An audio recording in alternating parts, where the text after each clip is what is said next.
guess who's early to the party? It's me, your girl. I just saw Bad Boys Ride or Die. And it's Cap. They hyped y'all up. Shall we talk about it? Let's do it. Shannan Johnson here, CEO of The Professional Pen, where we develop screenwriters from idea to pitch. Need help on your screenplay? Go to www.theprofessionalpen.com. All right, so I did not do an analysis of Bad Boys for Life. However, my largest critique is the same for both Bad Boys for Life and Bad Boys Ride or Die. And that, my friend, is tone.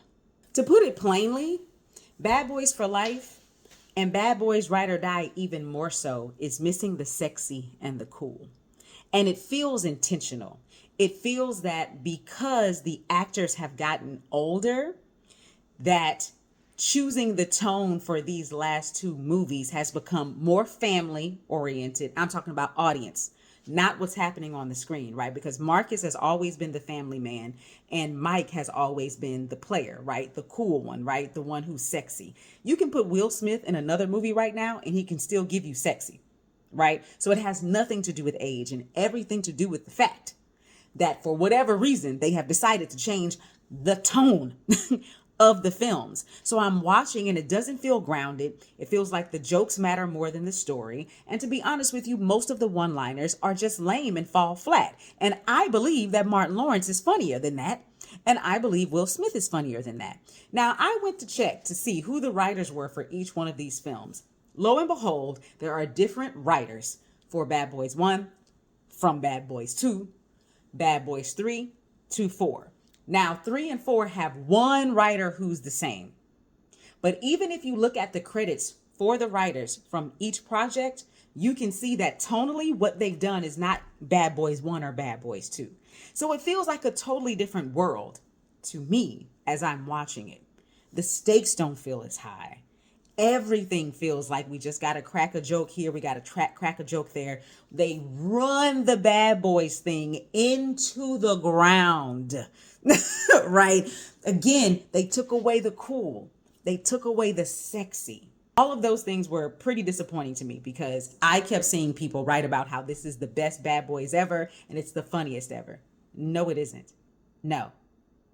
It isn't. Now let's talk about why Bad Boys 2 will always reign supreme. Storyline,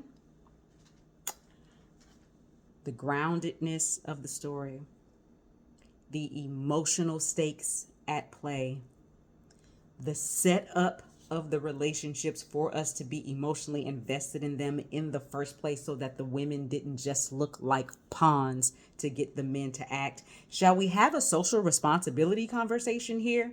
The moment it opened, spoiler alert, the moment it opened with a wedding, I literally said out loud, he's getting married so that she can be kidnapped later and he can be motivated to take down the bad guy. Every single Bad Boys gives Mike Lowry a different woman. So it's already hard to invest in any of his relationships. But in Bad Boys 2, we got to see them have some moments together, see their chemistry together, see the secrets of their relationship that got us invested. Also, it was Marcus's sister. We even got a chance to see their sibling rivalry and see that there is love there so that when she is taken, we understand why both of them would be emotionally invested in getting her back. But even before then, she has her own storyline. She has her own goals. She's not just Mike Lowry's girlfriend. She is an agent undercover who's trying to move up and be promoted in her business. So she's invested in this case just as much as they are invested in this case, right? Whereas in Bad Boys Ride or Die, we know that she's just going to be used as a pawn. How do we know? Because after they get married, how many more times do we see them together? How many times do we see her? When they go on the run, Marcus calls his wife. Marcus checks in on her. Hey, put the Ring camera up. Let me see what's going on with my family. I have to check on them. Mike doesn't even think to check on his wife. It isn't until someone is there to take Marcus's family that it even dawns on him to look into where his wife might be. This is a man who's in love. This is a newlywed. Really? Really? Nobody believes it. Nobody.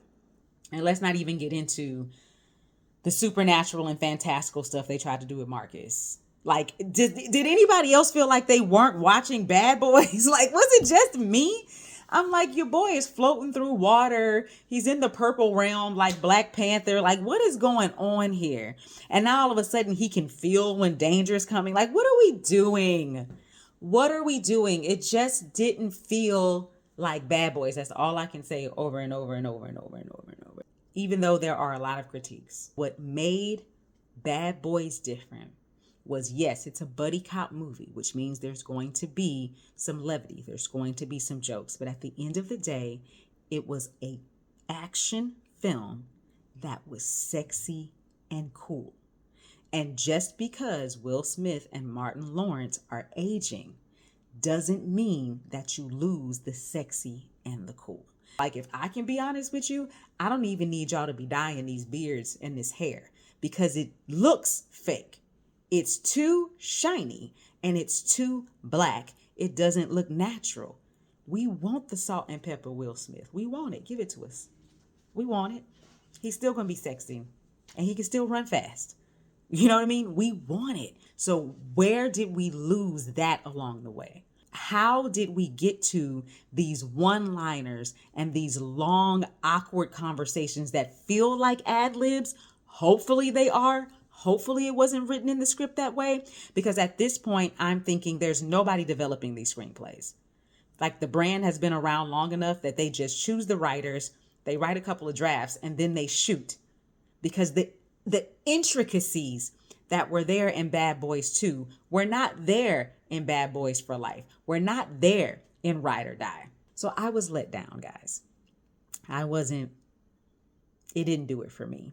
So let's go ahead and put them in order, okay? I'm going to do Bad Boys 2, Bad Boys 1, Bad Boys for Life, Ride or Die. Ride or Die is not even on the screen for me.